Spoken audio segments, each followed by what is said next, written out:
Hello and welcome.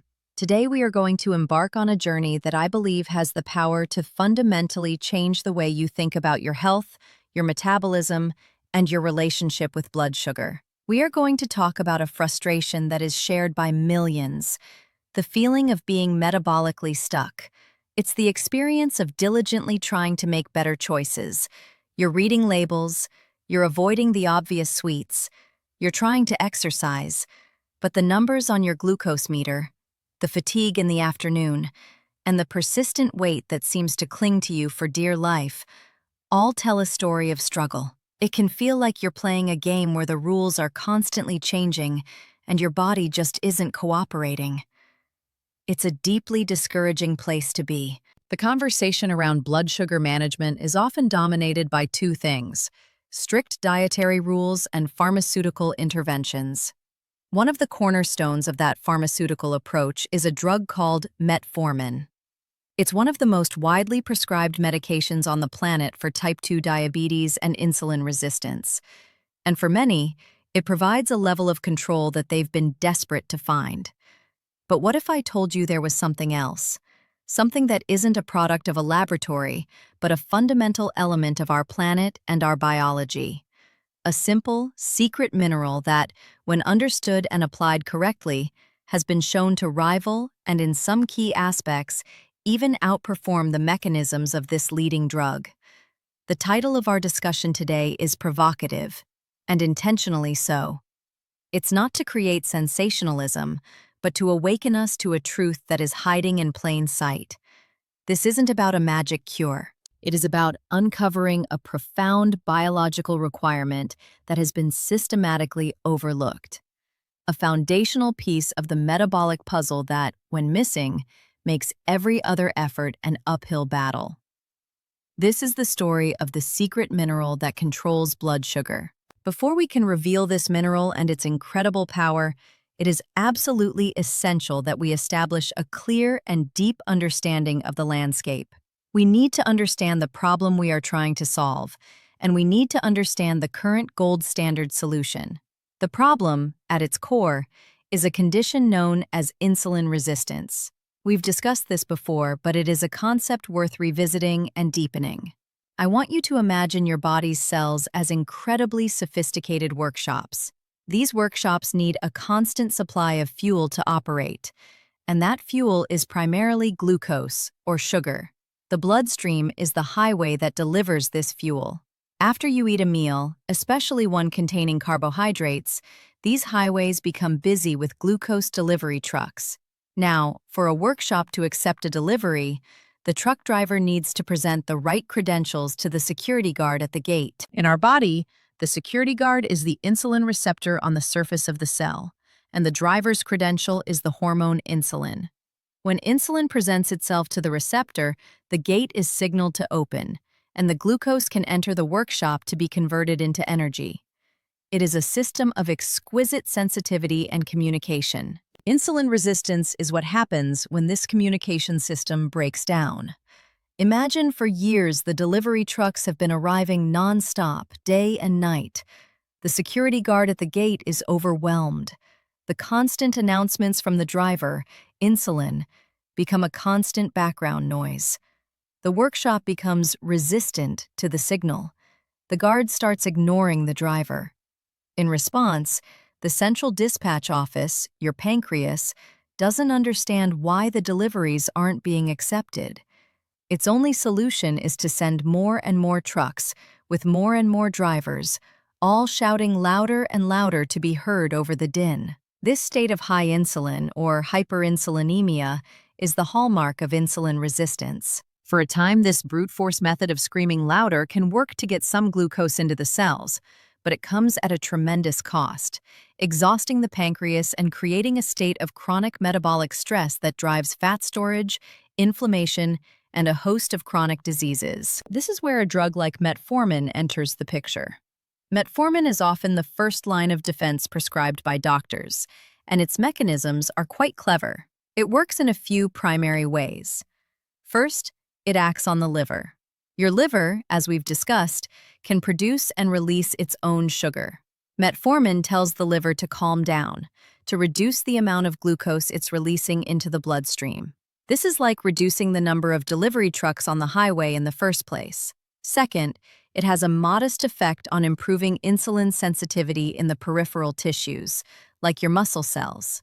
It helps the security guards at the workshop listen a little better to the insulin signal. By reducing the sugar supply from the liver and improving its uptake by the cells, metformin can be very effective at lowering blood glucose numbers. But it's important to understand that metformin is not a cure. It's a management tool. It's a very effective chemical intervention that manages the symptoms of a deeper metabolic dysfunction. And like any intervention, it's not without its downsides.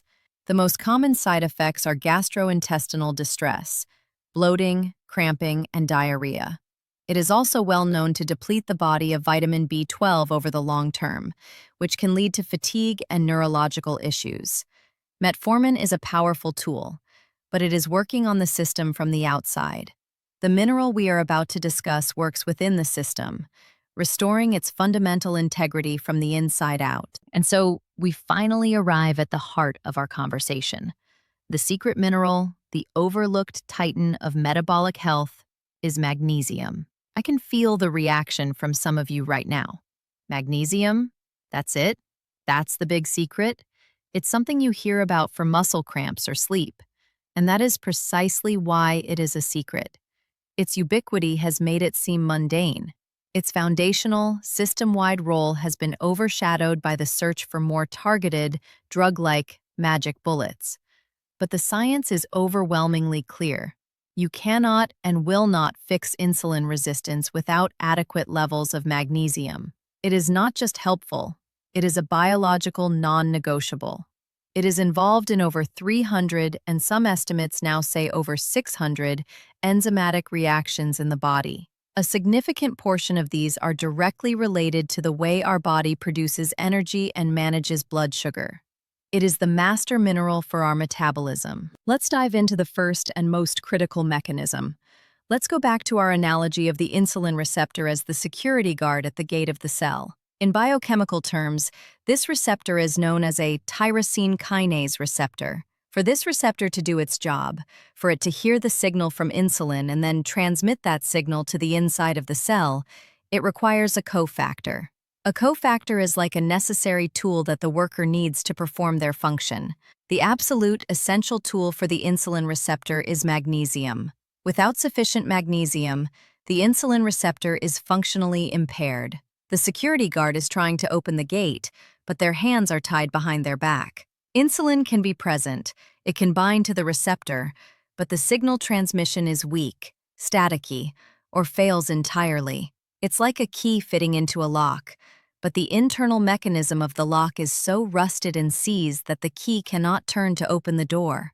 Magnesium is the lubricant that allows the lock to function as designed. When you have adequate levels of magnesium, your insulin receptors become exquisitely sensitive again.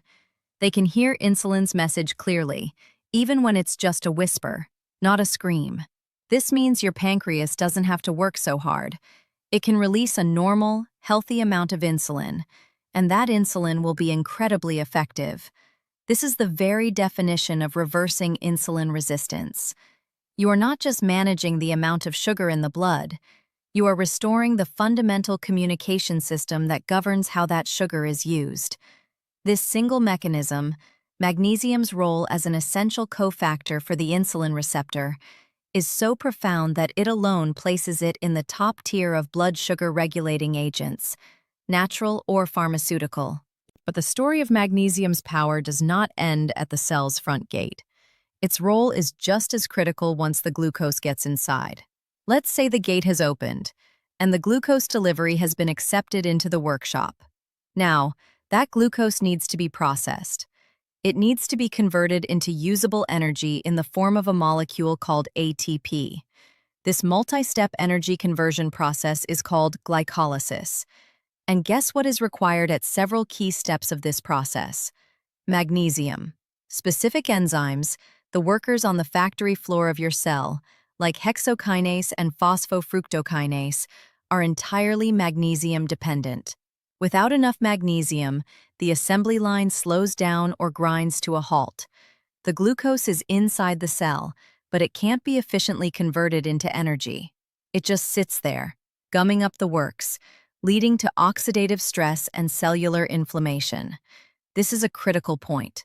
You don't just want glucose to get out of your blood. You want it to get into your cells and be effectively used for energy. Magnesium is essential for both parts of that equation. It unlocks the door, and it runs the machinery inside. This brings us to the third layer of magnesium's magic, its relationship with inflammation and stress. We now understand that chronic, low-grade inflammation is a major driver of insulin resistance. An inflamed body is a stressed body, and a stressed body does not handle sugar well.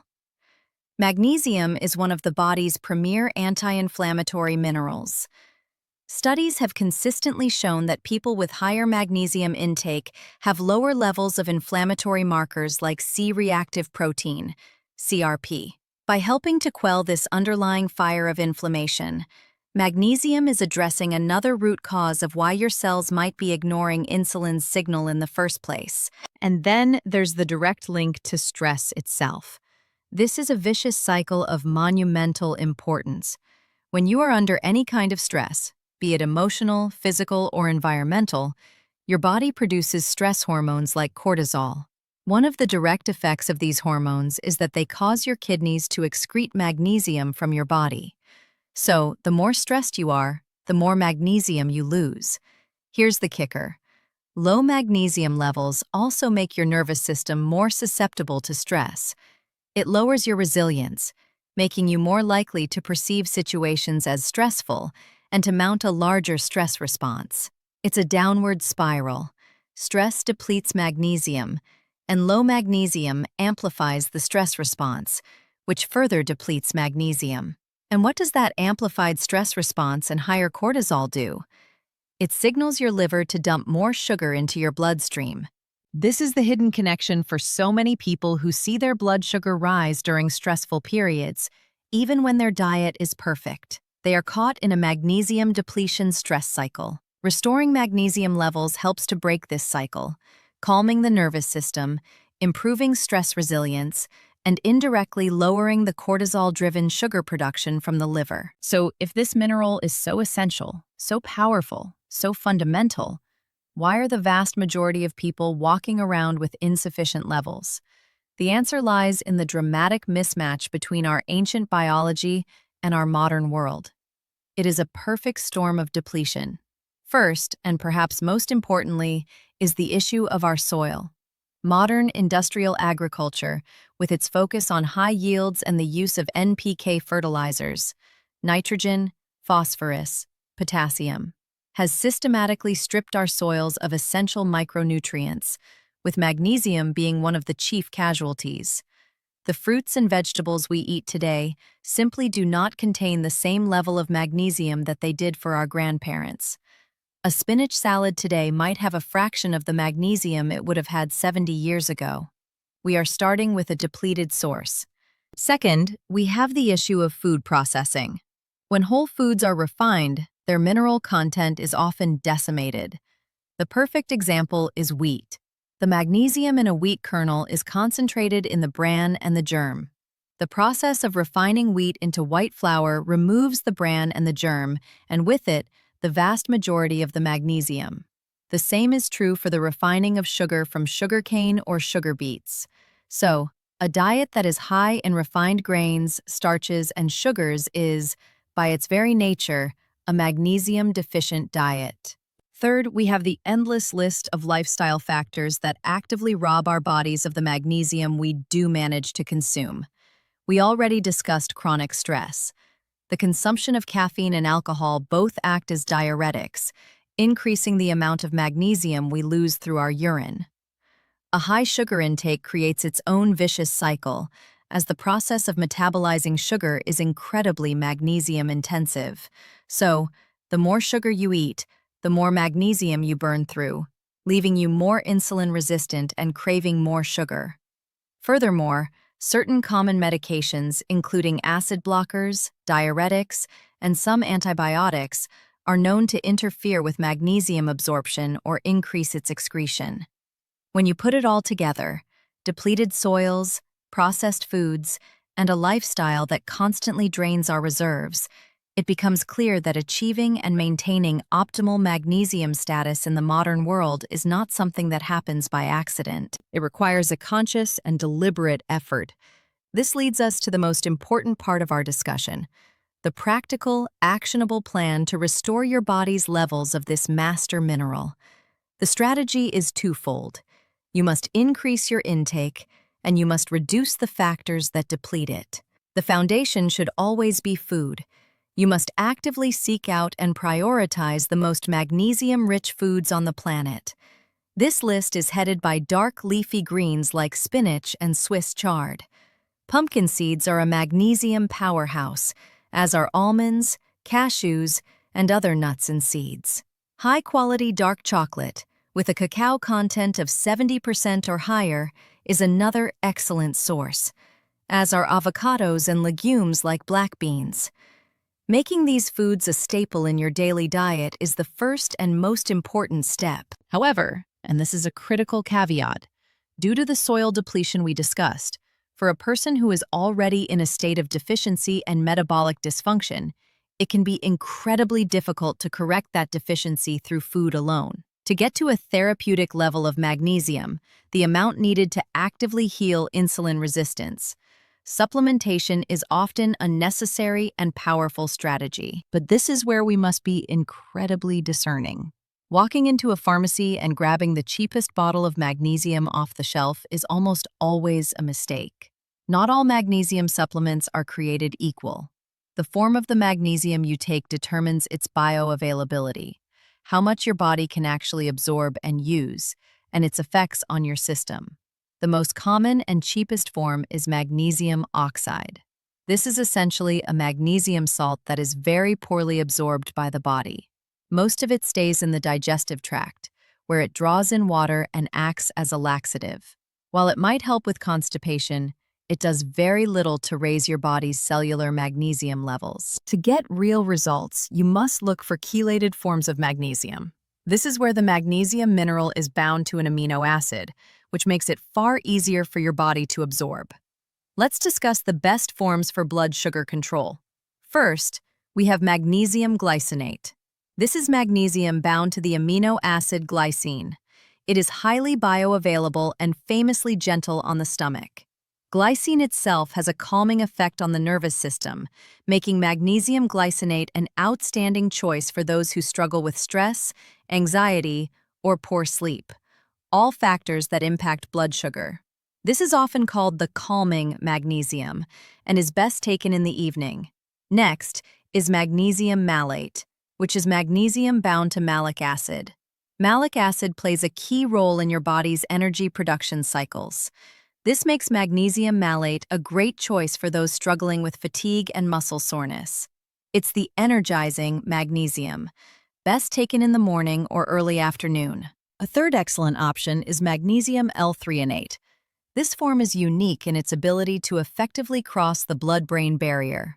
For those who experience the brain fog and cognitive issues that often accompany blood sugar dysregulation, this brain magnesium can be incredibly supportive. You can also use a combination of these forms to get a broad spectrum of benefits. When it comes to dosage, it's always best to start low and go slow. A good starting point is around 200 milligrams of elemental magnesium per day. It's important to read the label for the elemental amount, not just the total weight of the compound. You can then gradually increase the dose, aiming for a therapeutic range of 400 to 500 milligrams per day for most people. The best way to gauge your personal tolerance is by paying attention to your bowels. If your stools become loose, you've reached your current saturation point, and you should back down the dose slightly. Remember, consistency is far more important than high doses. Providing your body with a steady, daily supply of this essential mineral is what allows it to slowly rebuild its stores and heal its metabolic machinery. So let's circle back to our original provocative premise. Is magnesium truly better than metformin? In one sense, the question is flawed because they are doing different things. Metformin is a targeted pharmaceutical intervention designed to force a specific outcome. Magnesium is a foundational nutrient required for the system to run correctly in the first place. But if we define better as addressing the root cause, providing system-wide benefits, and restoring the body's innate function without side effects, then the case for magnesium is extraordinarily strong. Metformin works on a couple of key metabolic pathways. Magnesium works on hundreds. Metformin manages the symptom of high blood sugar. Magnesium helps to resolve the underlying condition of insulin resistance. It doesn't just lower your blood sugar.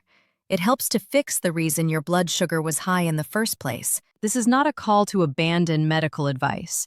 It is a call to empower yourself with a deeper understanding of your own biology. The journey to metabolic health is not about finding a single magic pill.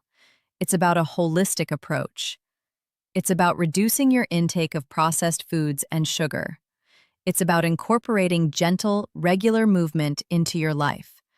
It's about making sleep a non-negotiable priority and finding healthy ways to manage your stress. But what optimizing your magnesium levels does is it makes all of those other efforts work better. It is the secret catalyst. It is the foundational piece that allows the entire structure of your health to become stable and resilient. The frustration you have been feeling may not be a personal failing. It may simply be the predictable consequence of a body that has been deprived of one of its most essential master minerals. Restoring it is a simple, safe, and profoundly powerful step you can take on your journey back to health. It's about finally giving your body the tools it has been asking for all along so it can do what it is brilliantly designed to do: heal itself. Thank you for your time and your deep attention today. You are worth it.